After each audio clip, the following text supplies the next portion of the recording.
An historic legislative session reaches its final weeks amid controversial bills and budget cuts. We speak with Iowa Senate President Jack Whitver on this edition of Iowa Press. Funding for Iowa Press was provided by Friends, the Iowa Public Television Foundation, Iowa Community Foundations, an initiative of the Iowa Council of Foundations, connecting donors to the causes and communities they care about, for good, for Iowa, forever. Details at iowacommunityfoundations.org. The Associated General Contractors of Iowa, the public's partner in building Iowa's highway, bridge, and municipal utility infrastructure. I'm a dad. I am a mom. I'm a kid. I'm a kid at heart. I'm a banker. I'm an Iowa banker. No matter who you are, there is an Iowa banker who is ready to help you get where you want to go. Iowa Bankers, allowing you to discover the genuine difference of Iowa banks. Iowa Communications Network. The availability of high-speed broadband service is essential to fulfilling the promise of a connected Iowa. ICN's Broadband Matters campaign showcases the importance of delivering broadband to all corners of Iowa. Information is available at broadbandmatters.com. UIE Care is helping provide access to healthcare services to more Iowans. By offering online visits with a University of Iowa healthcare provider, UIE Care helps Iowans seek medical care without leaving home. Learn more at uiecare.com.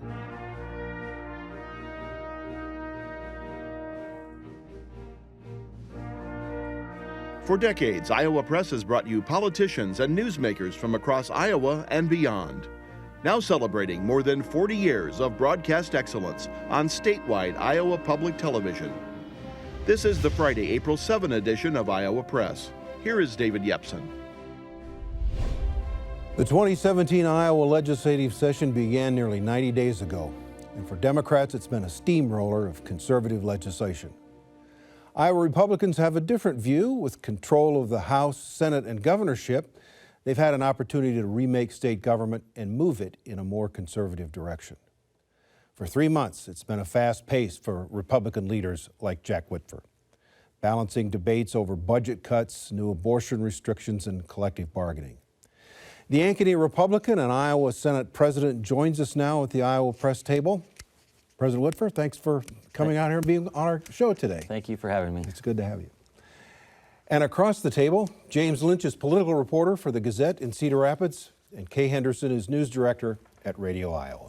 David just mentioned abortion policy. That is back in the Senate's court right now after the House added to the 20-week ban that senators advanced earlier in March.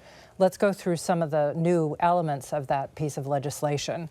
Will senators among your Republican colleagues support a 3-day waiting period for abortions? I believe there will be support. You know, that bill came through the House with amendments just this week. It hasn't come to the Senate where we could have a discussion as a caucus on it.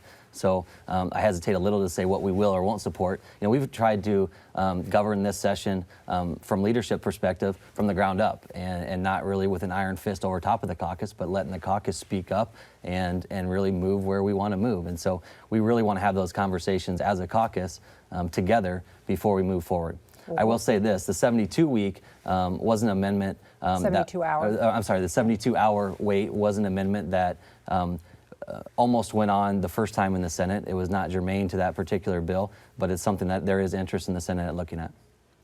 One of the other changes the House made is they don't have any exception in their bill for fetal anomalies. And I wondered if that's something that the Senate might take, or do you want to put that exception back in for fetal anomalies? Yeah, that's something as a Senate caucus we decided that we wanted to put that in the original bill to send it over to the House.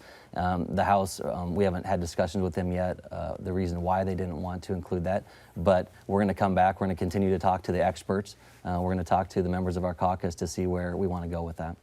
One of the other criticisms of this bill is that there's no exception for cases of rape or incest. Is that even on the table? Well, you know, when you're looking at a 20-week ban, those exceptions, if someone is raped and is has to make that decision before 20 weeks, that can still happen under this bill. It's a 20-week and after ban. And so really the exception that we wanted to include on the 20-week bill was for the life of the mother. And so that if a situation arises later on, we can address it in that way. So, the final element. life of the mother is something the Senate might be inclined to I do. believe that's still in the House It's in bill. the House It is in the All right, House. so, but rape and incest, you're saying, After 20 weeks, I don't believe that bill will have an exception for rape or incest. What I'm saying is, before that, before 20 weeks, it's still up to that particular person. go ahead. The final element of the additions that the House made to the bill would govern the doctor-patient conversation and have a conversation about the option of adoption. Is that something that your Republican colleagues have talked about and have shown support for? Yes, and I think that's always a good option to have the doctor speak with the patient about any of the options that are on the table, and I think that's something our caucus will be interested in. Well, so at the end of the day, do you expect this to go to a conference committee? Or is there going to be a big House-Senate fight, or do you just have to work this out? I think we'll be able to work it out with the House before it has to go to conference committee. I don't see a lot of conference committees happening at all this session. We can walk over, have that discussion, and decide where we want to go. So the bill that comes up, that you're getting from the House, you're going to make some changes. It'll become a stronger bill, more like the House bill and less like the Senate bill. Most likely. Let's shift to tax policy. It appears as if you still have people within the Republican ranks in the Iowa Senate who are very, very anxious to have a tax plan out in 2017. Will that happen? And I'm one of them. I'm very anxious about this. You know, Well, where is it then? This is something that I have been talking about for several years. In fact, since I got elected, I remember newsletter after newsletter talking about the need to reform taxes in the state of Iowa. I was hoping that we could get to it this year. There's still an outside chance we could do something, but it's looking more and more like this might be a 2018 issue. You know, the reality of our situation right now in the state of Iowa is our budget is a little tighter than we hoped, and we want to focus on getting our budget under control, do the fiscal responsible thing there, and then start looking at tax policy as we can. Well, is it tax reform or tax cuts? I think you're going to look at both, and I think we need to reform the system in many ways, but we also want to have a tax decrease for the hardworking Iowans who we think need that tax cut, and will reinvest that money into our economy. One of the sort of the sacred cows in the Iowa tax code has been federal deductibility. Is it time to slaughter that calf? When we started the discussion on tax reform, we talked with Randy Feenstra, who is our Senate Ways and Means chair, and we said we need to put everything on the table. We can look at this starting anew, and we put everything on the table, and so he's keeping that in mind as we go through. So that decision hasn't been made, but we're looking at everything right now. And frankly, that could change. The impacts of federal deductibility could change with legislation that happens out in D.C. right now. So we're keeping a close eye on what they're doing out in Washington, D.C. with their tax reform, because that will ultimately impact us as well. But Iowa, because of this federal deductibility feature, where you can deduct your federal taxes before you calculate your state income tax bill, you're always waiting to see what the federal government does. Yeah. And that in the past, Senator, that's always kind of been an excuse for the Iowa legislature to do nothing. You're seriously saying you guys may walk away from tax cuts, tax reform in this session?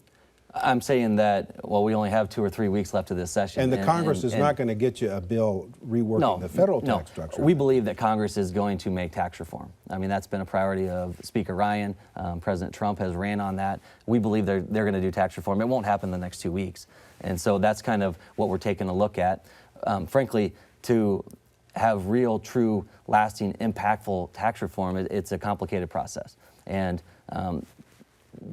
we would like to get it done this year, but it's looking more and more like it might be something for next year. One of the elements of this is tax credits, and House Appropriations Committee Chairman Pat Grassley is looking at this. He has a bill that he hopes to get out of committee this coming week. Is there interest in the Senate in capping tax credits, reducing them, getting rid of them? Is there any appetite?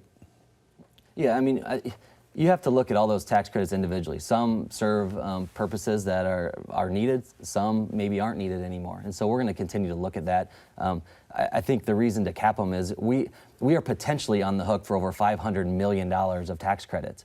Only about 400 of those, 400 million are actually used every year, but that potential liability is still out there, and when you have a tight budget, you start to worry about stuff like that. And so I think if we cap it, it'll be somewhere, for this year, it'll be somewhere around what we're actually using anyway. And then we'll go in and continue with our tax reform proposals, continue to look at all those tax credits. You know, we should be looking at all this stuff every few years anyway, and not just have programs that go on forever, and we're going to do that with the tax credits.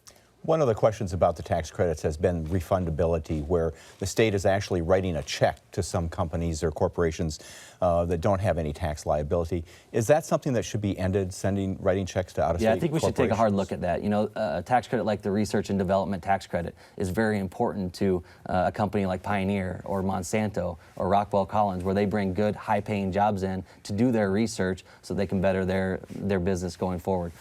Do we need to write them a check if they don't use all that? I think that's something that should definitely be on the table. You're a small business owner. What Yes. does tax research credits don't really do you much good in your business? Well, it depends what kind of small business. You know, I own some Smoothie King restaurants. I own Right. some fitness gyms. Different. We're not doing a lot of research, but there are entrepreneurs out there that have an idea that they have to put a lot of time in research in order to get that product to market. But my question would be, Senator, what does tax reform look like to you, a small business person? Well, What would help you in your business? in my business, we're a pass-through business, tax-wise, and so we pay individual income tax, just like the majority of small businesses out there. They pay individual income tax, and so when you talk about corporate tax reform, that really isn't that big of our state budget. What we really need to do is reform the individual tax code, and that would help thousands of small business owners across the state. Like how? How would you give me some examples of what that would look like? Well, I mean, you Say look reform. I mean, one person's reform is yeah. somebody else's tax increase. I mean, can we cut the individual income tax rate? You know, frankly, I'm a believer that, though I know that the states that are growing and thriving and are prospering right now are the states that have the lowest or even no income tax. I'm not sitting here today and saying next year we're going to eliminate the income tax, but the lower we can go on that, I think research shows that we can be more prosperous long What term. about a flat tax? We're happy to look at a flat tax. We're happy to look at anything that's going to reduce the tax burden on hardworking Iowans. But Senator, to lower the tax rate, you're going to have to get rid of federal deductibility. Possibly. That's just been a problem for Republicans for years in this state. You've got some Republicans who say we got to protect federal deductibility. It's a holy grail, protect Iowans for tax relief. And you've got other Republicans in the economic development sector who say it's killing us, just like you've said. Yep, and that's why we said at the beginning of this discussion on taxes within our caucus, we said we have to be open-minded to everything. If we really want to make impactful change, we have to put it all on the table. And we can have those discussions and have those battles down the road, but we really are trying to keep all of our members with an open mind towards wherever we need to go to really have lasting impact. You know, one of the things that I've said since the first day of session when I gave my opening speech as Senate President is we need to start looking beyond the next election and start looking towards the next generation. And I think a lot of the policies we put in place and hopefully any tax reform that comes does that. It looks not just to the next election, but it looks what's best for Iowa for 10, 20, 30, 40 years to come. What 21-year-old looks at tax code to decide where they're going to live? Well, the minute they get that first job, they're going to start to realize that. You know, a lot of 21-year-olds are still in college and haven't looked at that yet. Shifting gears to another part of the tax code, sales tax. That's been a real drag, and one of the reasons that the state budget mess that you're trying to clean up is happening. 0% growth in March. Retail is dying. You have all these shuttering of retail stores. Don't you have to figure that out too if you're going to depend on sales taxes to generate part of the support for state government and state operations? Yeah, but if you're asking if we just want to do a sales tax increase, I don't think that's the way we want to go necessarily, unless it's accompanying with a major reform on the But you have all individual these income sales tax tax exemptions, Yeah. like dry cleaning and a bunch of other services on which you do not pay sales tax. Yep. And there are some that are very important, like on food and other things like that, that we need to take a look at that. Now, as I said, we need to look at everything. You know, we have a chance as Republicans and as conservatives to look at the tax code in a way that hasn't been really looked at in decades. Politically, do you think that gets any easier in an election year than it's going to be right now? I don't know. I just got done saying we're really trying to look hard, not towards the next election, but towards the next generation. And you know, some people say that the first year is for governing, the next year is for politics when it comes to the session. I believe every year is for governing. Every year we should be doing the right thing, regardless of when that election happens. But Senator, you've had an ambitious agenda up there. We have. Why wouldn't you go for the tax piece now? You're close, you've got good momentum, there's good party discipline in the Republican side. Go for it. I don't see how it gets any easier for you to do this in an election year. Yeah, I think the reality, like I said a few minutes ago, is we came in to a situation where in January we had to cut $120 million out of the budget. We made those tough cuts, and then in March we got news that the budget was short another $130 million. We decided to use the cash reserves. It's not something we wanted to do. It's something that, that late in the fiscal year, we only had about 3 months to make $130 million worth of cuts. And so what we decided to do was use that cash reserves and then commit to immediately pay that back as fast as we can, hopefully in the next 2 years. Because it's taken some time to make sure our budget is straight, we want to do that before we get into the tax reform. Cass, about credits. I want to ask, why doesn't the state debate tax credits each year? That's called tax expenditures, which is kind of a policy wonk term for every time the state forgoes revenue. Why don't you debate tax expenditures every year, just like you debate tax spending every year? Yeah, I mean, we could. We look at several different tax credit programs every year. Some sunset. I think there's a few that are supposed to sunset this year. So we've been having those conversations, and we will continue to. If you're saying we should sunset every tax credit and after 3 or 5 years look at them again, I think that's a fine idea. Not all tax credits are set up that way, but some of them are. Right. And they're on autopilot. We do sunset the state budget every year. But essentially, every time we make a budget, we are making decisions on everything in there, including those tax credits. And so, if they're in the budget, they're warranted to go. If we take them out, they're not warranted. One of the catchphrases of this session, for Republicans at least, has been smaller, smarter government. And from the governor's opening, condition of the state speech, and we've heard that several times in debate. How do Republicans accomplish smaller, smarter government? Do you just starve the beast by holding down expenditures, or do you make smart cuts, get rid of some agencies, get rid of departments, programs, and sunsets?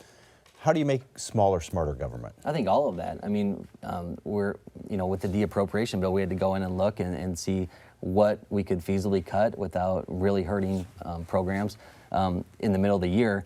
But now going into next year, we have to look at every program and say, do we really need to do this as a state? Is this something that the state government should be doing? And so that's what we're looking at right now as we look at our 2018 budget. But it's not just on our budget that we're looking at smaller and smarter government. We're looking at policy as well, and doing things in the policy realm that allow local, state government to be more efficient and more effective.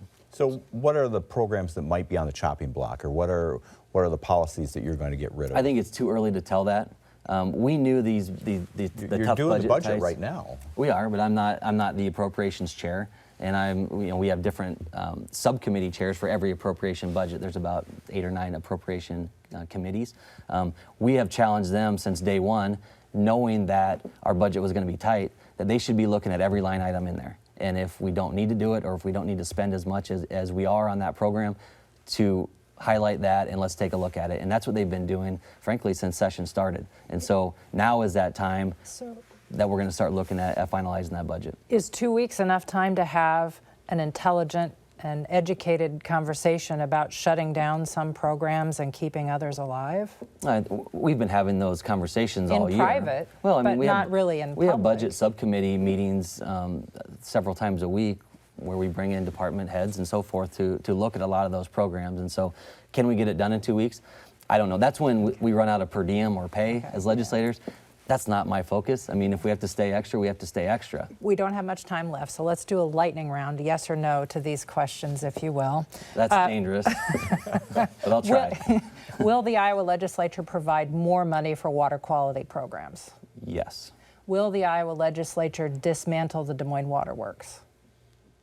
No. Will the Iowa legislature allow traffic enforcement cameras to operate in Iowa?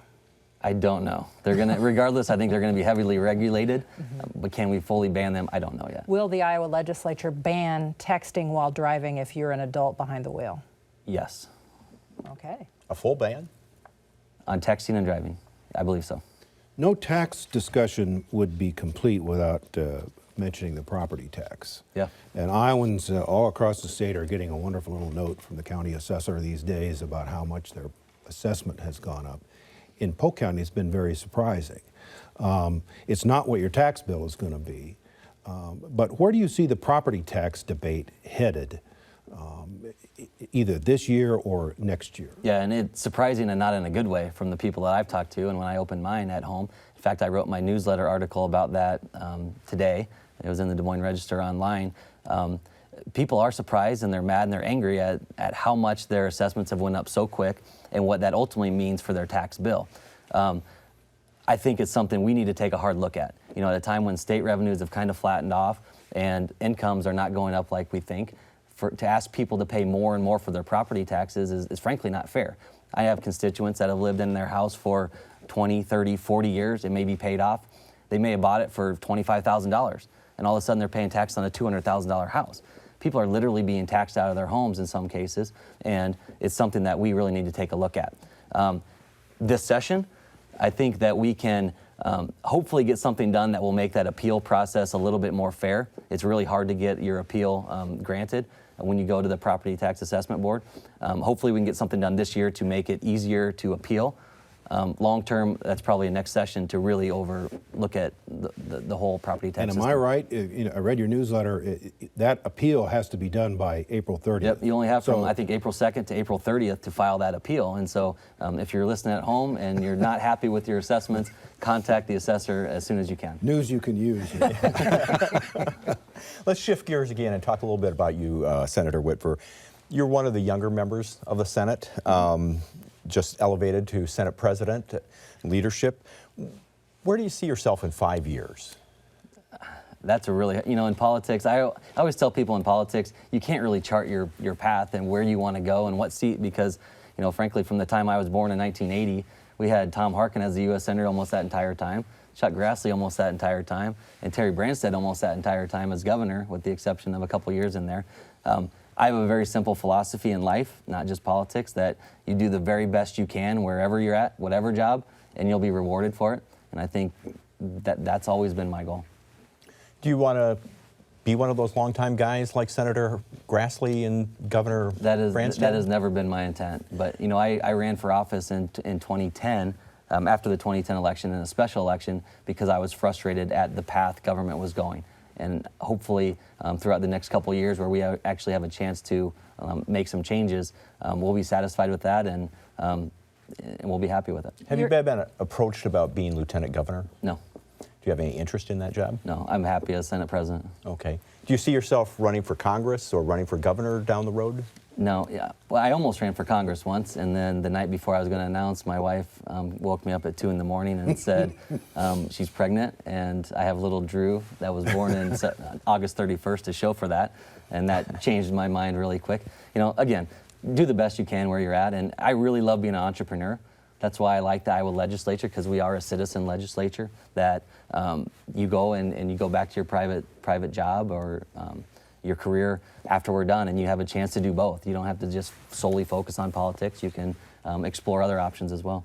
I ran into somebody who is thinking about running for governor, Ron Corbett, this week, and he was talking about the in his word, odd decision that Republican legislators made to enact workers' comp reform and collective bargaining reform, maybe telling people that had voted for Donald Trump and are new members of the Republican coalition that, hey, we really don't want you here. I don't think that's not what those bills mean at all. I mean, that's the wrong message. If that's the message that Ron Corbett got out of it, I think it's the wrong message. What was the message? Collective bargaining reform, to us, you know, there are a lot of good people working in government, and there's a lot of good people that are managers or department heads in government, local officials that are very competent in government. The problem is their hands have been tied by union contracts for so long that they can't truly manage and lead like they want to. And we wanted to untie their hands, give them more control over their workforce, and make government more efficient, more effective, more innovative. And I believe that's what that bill will do. When we look back at this session, the 2017 session, I believe that's the one bill that we're going to look back and say that's the bill that changed the state forever. And it changed how government operates in the city, the counties, the state level. But nevertheless, Senator, the polls show that you're doing a lot of things that are great for conservatives but are not very popular with us. Yes. Some of these things you just have to let the results speak for themselves. You know, when Scott Walker did collective bargaining reform in 2011, I believe they did it, there was a lot of controversy and protests up there. Over time, people aren't, Democrats aren't running against him doing that because they're seeing dividends. They're seeing real results. He's able to pump several $100 million into education this year in his new budget because of the results and the changes that were made in collective bargaining. So these are bills that a lot of Iowans don't fully understand the collective bargaining process unless you're a part of it.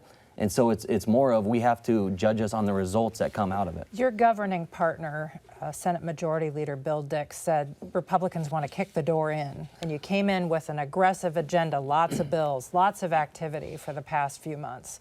I've been covering the legislature for a while, and previous Republican leaders said, when the legislature does less and inflicts less on the state, that's better. Is this a turning tide? Are conservative Republicans now more of an aggressive, government-oriented group than they were in the past? I think we're a results-based group. We have elections where people are asking us to do certain things, and people get frustrated when you get down there and all of a sudden you're not doing the stuff that you said you wanted to do or can do. They get mad at Washington D.C. because they can't get anything done. We believe that people sent here to get results, and that's what we've tried to do. People seem pretty frustrated with what you've done this year. I mean, you look at the crowds that have been at the Capitol when you've had collective bargaining debates and worker comp debates. And going into 2018, that history tells us the off-year election is usually not good for the party in power. Have you created a toxic stew that voters are going to reject? I don't believe so. I mean, I believe we're doing things that are going to make this state better in the long term. As I said, I think the results are going to start showing, and I think they have. Collective bargaining, for example, there is a school district in eastern Iowa that for 30, 40 years have tried to help improve one of their schools that was failing. They had one school that's their failing school. And for 30 years, they couldn't get the union contract to change one thing. And that was, as soon as a teacher was old enough, with enough seniority to leave the school, they would. Senator, I've got to leave the show. I can't finish the story. I can't tell you about our results. We're out of time. I'll come back and do it. All right, thank you. Okay. We'll hold you to that. We'll return with another edition of Iowa Press next week at our regular times, Friday night at 7:30 and Sunday at noon on our main IPTV channel, with a rebroadcast on our .3 World channel Saturday morning at 8:30. And be sure to visit our Iowa Press website at iptv.org for more of my thoughts on today's issues on my weekly On Politics feature. Well, for all of us here at Iowa Public Television, I'm David Yepsen. Thanks for joining us today.